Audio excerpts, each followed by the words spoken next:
ज्यादा कम होगा तो बहना पर होगा। और सेम मैम हम वजन के हिसाब से अगर लंबाई कम होता है तो सेम मैम निकलता है, सेम होता है नहीं वजन और लंबाई। अरे आप लोग शांत रहिए भाई। सापेक्ष वजन लंबाई वजन कम होता है। ऐसे बोलो, उम्र के सापेक्ष अगर वजन लंबाई कम है तो बच्चा सैम या मैम? उम्र के सापेक्ष नहीं, अरे ध्यान से सुनो जी।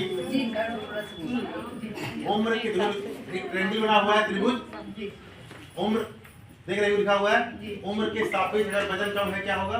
अर्ध वजन। उम्र के सापेक्ष लंबाई कम होगा पौनापन। उम्र के सापेक्ष वजन लंबाई कम होगा सैम या मैम? ऐसे पर बोलो ना हिसाब से वजन और लंबाई अगर ये नहीं ठीक है, ये तो हम बोल दिए, हो गए सब समझ गए। अब उसमें पौनापन के बारे में लिखना चाहिए ना कि पौनापन क्या है? पौनापन हाँ, इसमें कुछ छूटा नहीं, छूटा बताइए। जिसमें गंभीर नाटापन होता है, मध्यम नाटापन और सामान्य नाटापन, अगर उम्र के हिसाब से लंबाई कम रहता है तो। कौन बताया था तुमको? चार्ट में है सर। ठीक है, और क्या कमियां हैं वो आप लोग बताइए, ठीक है? पॉइंट बड़ा अच्छा मुझे दे दिया। हमारी जो स्थापना हुई थी ICDS की 2 अक्टूबर 1975 ईस्वी में हुई थी और इंदिरा गांधी के द्वारा स्थापित किया था। इसका उद्देश्य भारत से कुपोषण को दूर करना था। ये पॉइंट मुझे सर ने बता दिया तो मैंने इसको यहाँ पे डिस्कस कर दिया। और फिर ICDS के 6 उद्देश्य हैं जो निम्नलिखित है, जो हम लोग जिस पे काम करते हैं। सबसे पहला है 0 से लेकर 6 वर्ष तक के बच्चों में कुपोषण, स्वास्थ्य मतलब कुपोषण और पोषण दर को संतुलित करना। मिस्टेक हो गया, कुपोषण हो गया तो इसको स्वास्थ्य और पोषण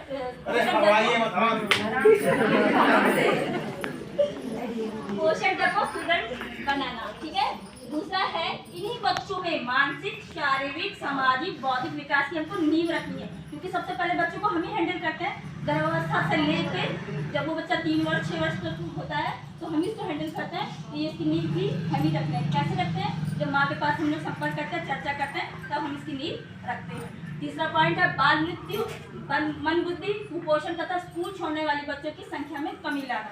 इस चीज पे भी हम ही लोग काम करते हैं। चौथा पॉइंट है इन बच्चों के लालन पालन संबंधी माताओं को सुपोषण का ध्यान देना। जब हम लोग होम विजिट करते हैं तो हम लोग यही काम करते हैं, छोटे बच्चों को के लालन पालन संबंधी उनको क्या खिलाना है, क्या पिलाना है, इस विषय पे हम बात करते हैं। नंबर 5, बच्चों के विकास के लिए विभिन्न विभागों के बीच तालमेल बिठाना। हम लोग स्वास्थ्य विभाग के साथ भी तालमेल बिठाते हैं, कोई दूसरा विभाग है उसके साथ भी तालमेल बिठाते हैं, ये काम भी हम लोग करते हैं। 6 है ICDS के तहत 11 से 14 वर्ष की किशोरियों को प्रोग्राम में सम्मिलित करना, और ये काम भी हम करते हैं। ये हमारा 6 उद्देश्य है। इसके अतिरिक्त हम लोग कुछ सेवाएं भी देते हैं जो इस प्रकार है। सबसे पहली शिक्षा हम देते हैं, स्कूल पूर्व अनौपचारिक शिक्षा जिसे शाला पूर्व शिक्षा हम लोग कहते हैं, वो हम सब लोग देते हैं। दूसरा है संदर्भित सेवाएं, हम लोग कुपोषण को आइडेंटिफाई करते हैं, तो कुपोषित बच्चा तो उसको कहाँ करते हैं, रेफर करते हैं NRC के लिए ना, तो ये हमारी संदर्भित सेवाएं में आती हैं। तीसरा स्वास्थ्य जांच और स्वास्थ्य शिक्षा, हम स्वास्थ्य शिक्षा भी देते हैं। स्वास्थ्य जांच हम लोग कैसे करते हैं? नहीं, वजन के माध्यम से, वजन और लंबाई के माध्यम से क्या कहते हैं ये कुपोषित है, ये अति कुपोषित है, ये स्वास्थ्य जांच भी हम ही लोग करते हैं। और ये पूर्ण पोषाहार जो हम लोग देते हैं, जो हमें विभाग द्वारा मिलता है। उसके बाद है 6 रोग प्रतिरोधक, यानी जिसको हम लोग टीकाकरण करते हैं, जो टीकाकरण हम लोग करते हैं। उपरोक्त सारी व्यवस्थाएं ICDS के तहत आंगनबाड़ी कार्यकर्त्री के द्वारा गांव और शहर में ये दी जाती है।